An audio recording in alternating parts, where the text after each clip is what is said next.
When it comes to radio choice, London lags well behind other world cities. In Paris, for instance, you can pick up no less than 70 local stations. Sydney, Australia has around 30. And in New York City, you can tune into no fewer than 90 different local stations.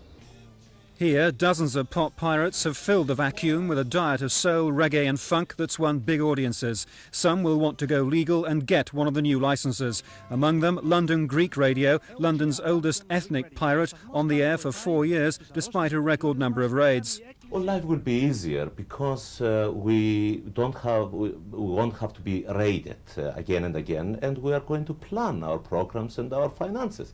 Because now what we are working really, we are working for the engineers and for paying fines.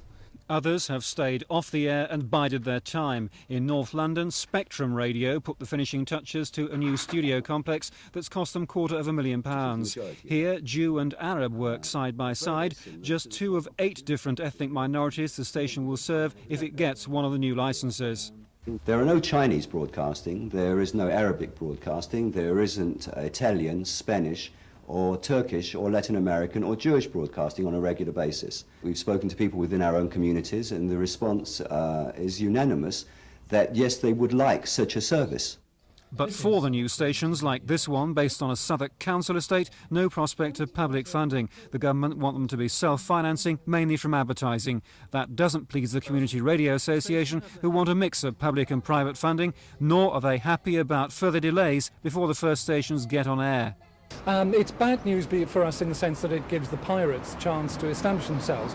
But what I suppose you could argue is that it does give us breathing space to organise groups to put in licence bids more effectively when the new radio authority actually gets around to inviting them.